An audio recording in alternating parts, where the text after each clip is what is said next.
అలాగే ముదుగుంప సిఐ అయిన కృష్ణంనాథ్ నాయక్ గారిని వేదికను అలంకరించగా కోరుచున్నాం. రూరల్ ఎస్ఐ శివకుమార్ ని ఎక్కడున్న స్టేజ్ మీదకి రావాల్సిందిగా కోరుచున్నాం. తోటి మా డిపార్ట్మెంట్ ఉద్యోగులకి అలాగే సభను అలంకరించిన సిఐ గారికి అలాగే మా సిఐ గారికి ముగ్గురు సిఐలకి ఈ పోలీస్ డిపార్ట్మెంట్ లో సుదీర్ఘంగా 37 సంవత్సరాలు పనిచేసి ఈరోజు పదవీ విరమణ చేస్తున్న సుబ్బారెడ్డి గారి గురించి ఆయనతో నాకు సంబంధాలు చాలా తక్కువే, 4 నెలలే.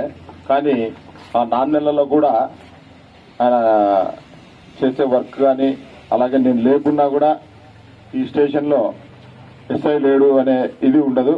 ఎవరు వచ్చినా కూడా వాళ్ళందరినీ కూడా మాట్లాడి ఎటువంటి ప్రాబ్లమ్స్ లేకోకుండా ఎటువంటి ఇబ్బందులు లేకోకుండా ఈ 4 నెలలు నాకు తోడున్నందుకు మరొకసారి ధన్యవాదాలు చెప్తున్నాము.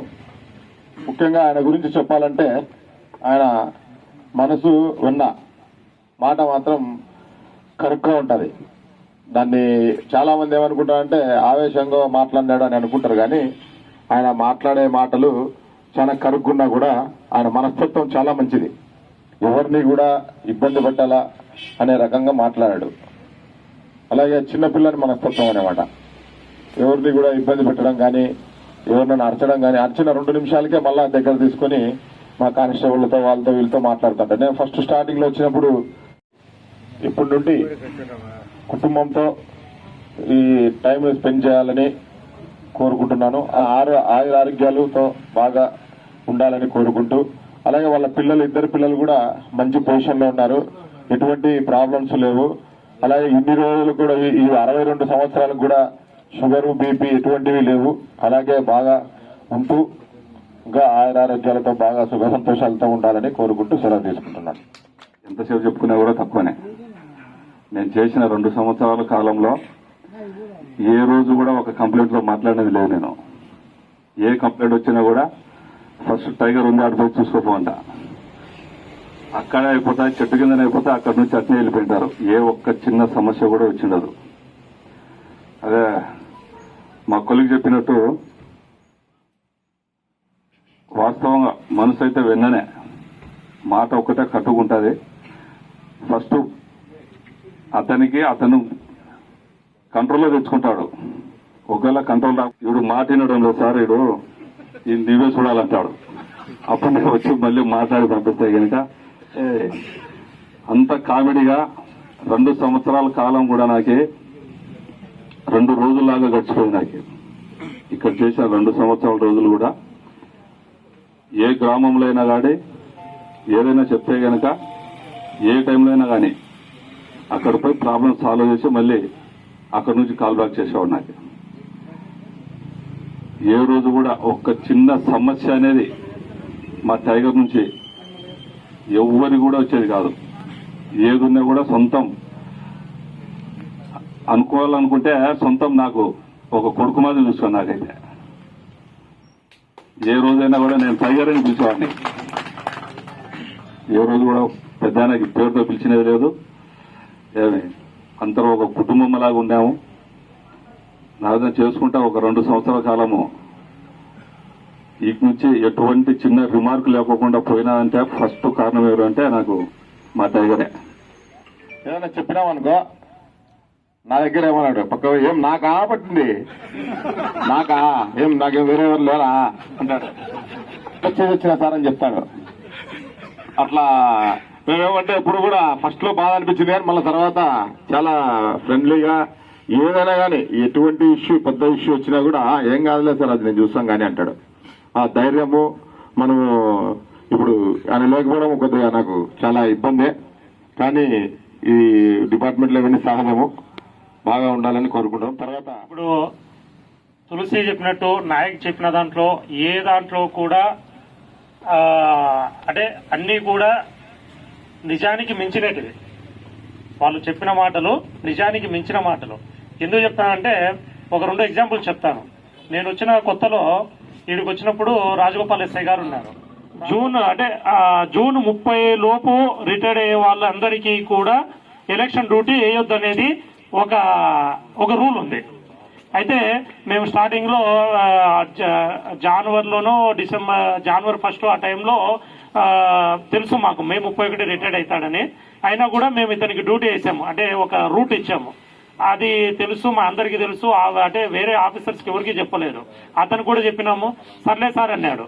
మళ్ళీ రెండోసారి ఏం సార్ నేను చేయకపోతే ఎవరు చేయాలి అంటే, జనరల్ గా ఎవరంటే ఎలక్షన్ డ్యూటీ అంటే జస్ట్ కొద్దిగా పక్కనే ఉండాలనే ఎవరైనా కోరుకుంటారు. ఆ టెన్షన్ ఆ వాతావరణం వద్దని. సార్ అంటే నేను ఎలక్షన్ డ్యూటీ మాత్రమే చేస్తాను, నన్ను పక్కన కూర్చోబెడితే ఆ పక్కన కూర్చోవడానికి నిర్మోహమాటంగా ఇష్టం లేదు అని కరాఖండిగా చెప్పినటువంటి మొట్టమొదటి వ్యక్తి. నాకున్నటువంటి ఈ 15 సంవత్సరాల సర్వీసులో నేను విన్నటువంటి ఫస్ట్ వర్డ్ అది. ఎవరైనా కూడా ఎలక్షన్ డ్యూటీ వద్దులేవా, నువ్వు స్టేషన్లో ఉండు అంటే హ్యాపీగా స్టేషన్లో ఉంటాను సార్ అని చెప్పుకునే వాళ్ళే చాలా మంది ఉంటారు. ఎలక్షన్ డ్యూటీ ఉంటాను సార్, నాకు రూట్ ఇవ్వండి, నేను రూట్ ఆఫీసర్గానే చేస్తాను అని చెప్పినటువంటి మొట్టమొదటి వ్యక్తి, నేను ఈ 15 సంవత్సరాల సర్వీసులో చూసినటువంటి మొట్టమొదటి వ్యక్తి సుబ్బారెడ్డి. ఇది 2వ సందర్భం. తర్వాత 3వ సందర్భము ఇప్పుడు మన తులసి చెప్పాడు. 13వ తేదీ పోల్ డే అయిపోయిన తర్వాత 14 నుంచి పాపం ఇంకా ఈ రిటైర్మెంట్ అవి ఆ పనుల్లో ఉంటాయంటే ఎవరు కూడా డిస్టర్బ్ చేయలేదు. అతన్ని డిస్టర్బ్ చేయకపోవడం వలన రాజుపాలెం స్టేషన్ మొత్తం అందరూ కూడా డిస్టర్బ్ అయ్యారు. అతను ఒక్కడిని డిస్టర్బ్ చేయకపోవడం వలన రాజుపాలెం పోలీస్ స్టేషన్ లో ఉన్నటువంటి అందరూ సిబ్బంది పుట్టకొగరు గుట్టకొగరు, ఒక 2 వెలువల్లో ఉంటే 2 పగడాల్లో ఉంటే లాస్ట్ స్టేషన్ లో దిక్కున మధ్యాహ్నం భోజనం వండి పెడితే తినేవాళ్ళు లేరు. ఏమో అంతేనా? ఆ పరిస్థితి ఏంటంటే అతను ఎస్ఐ గారు మేము ఎంత స్ట్రగుల్ అయినామనేది అతను లేని లోటు ఈ 12 days లో మాకు చాలా స్పష్టంగా కనపడింది.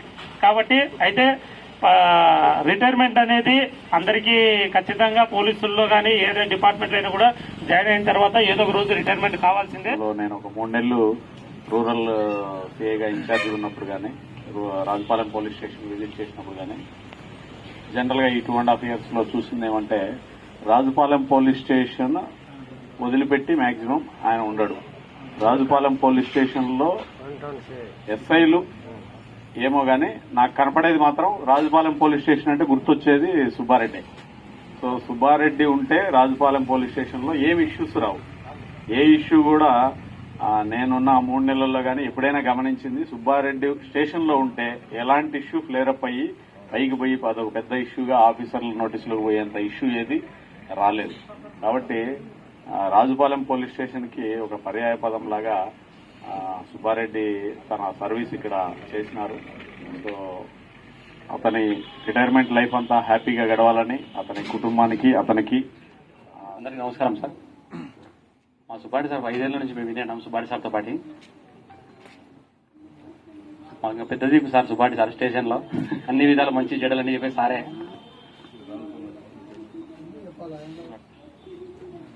మంచి సార్ సందర్భం ఏదో నాకు బాల్యమిత్రుడు అనుకోవాల్సిందే. ఇంటర్మీడియట్ నుంచి నేను ఒక వృత్తుల్లో ధైర్యంగా చదువుకోగలిగినానంటే మా సుబ్బారెడ్డి నేను బావని పిలుస్తాను. మా బావగారే నాకు సైకిల్ తొక్కేది నేర్పించిన వాళ్ళ నుంచి ఆయన సెలెక్షన్లలో కూడా నేను కూడా అక్కడే ఉండి ఆయన సెలెక్షన్ అయ్యేదానికని కాదు, అయినంత వరకు అక్కడే ఉండి మా రూమ్ లో ఉండి ఆయన ట్రైనింగ్ తీసుకున్నంత వరకు కూడా బాగా సుపరిచితుడు. నేను ఎప్పుడు బావా అని పిలుస్తుంటాను. ఆయన ఎప్పుడు నాకు ఒక ధైర్యం చెప్పేవాడు. ఆయన పెళ్లి కూడా ఒక ముఖ్యమైనదంటే, రేపు పెళ్లి అయితే నేను ఈ రోజే అనుకుని వెళ్ళిన సందర్భం కూడా ఉంది. నిజంగా చాలా మంచి మనసున్నటువంటి వ్యక్తిలో నాకు ఒక మిత్రుడిగా ఎప్పుడు కూడా కలుస్తూ ఉంటాము. ఆయనకు ఈ రిటైర్మెంట్ సందర్భంగా ఆయన కుటుంబ సభ్యులకు అందరికీ నేను 87లో పోలీస్ డిపార్ట్మెంట్లో చేరినాను. సుదీర్ఘంగా 37 సంవత్సరాలు సర్వీస్ చేసినాను. ప్రతి సాట అంతలక్కన కూడా ప్రతి ఈ పోలీస్ స్టేషన్లో కూడా ఆఫీసర్ల మన్ననలు పొందినాను. అలాగే 2 ఇయర్స్ నక్సలైట్ డ్యూటీ చేసినాను వరంగల్. అక్కడి నుంచి వచ్చినాక పలు స్టేషన్లు చేసినాను. ఈరోజు నేను సంతోషంగా పదవి విరమణ చెందుతాను. అన్ని వెల్ సెటిల్, మిగతా విషయాలన్నీ బాగానే. ఈ ముఖ్యంగా నేను చేసిన పోలీస్ స్టేషన్లలో రాజుపాలెం పోలీస్ స్టేషన్ జరిగినట్లు ఎక్కడా నేను జరగలేదని మనస్ఫూర్తిగా చెప్తున్నాను. ఇక్కడ సిబ్బంది అయితేనేమి, ఇక్కడ మా ఎస్ఐ గారు తక్కువ కాలమైన కూడా ఇంతకుముందు సారు నాయక్ సరస దగ్గర పనిచేశాను 2 సంవత్సరాలు. సారు అయితే 4 నెలలైనా కూడా తక్కువ కాలంలో అయినా కూడా మంచి ఆఫీసరు. ఇక్కడ ఉండే ప్రతి పేరున ఈ రాజుపాలెం స్టాఫ్కు తప్పులు ఉంటే కనుక క్షమించవలసిన కోరుచున్నాను. నా వల్ల ఏదైనా కొంతమంది బాధపడినా కూడా నేను మనస్ఫూర్తిగా క్షమించాలని కోరుచున్నాను. నిర్వహిస్తున్న ఏఎస్ఐ గారిని సన్మాన కార్యక్రమం జరుగుతుంది. అందరూ కూడా పాల్గొనవలసిందిగా కోరుతున్నాము.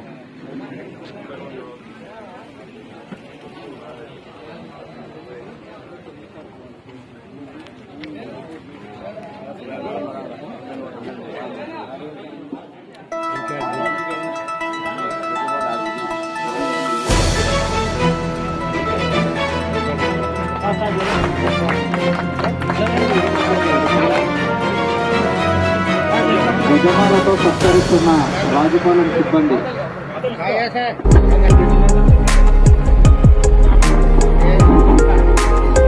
చెప్పటల్లా సుబ్బారెడ్డి గారికి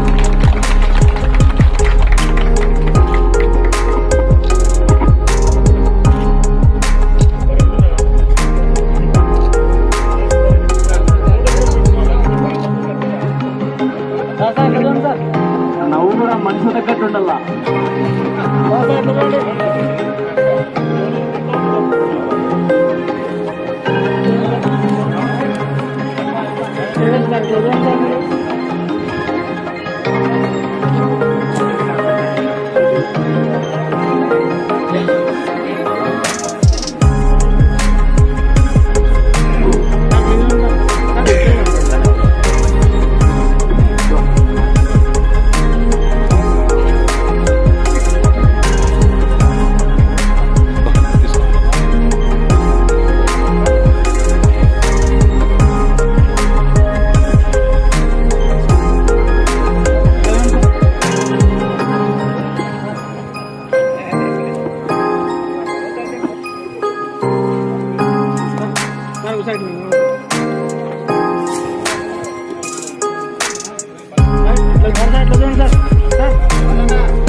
Hello.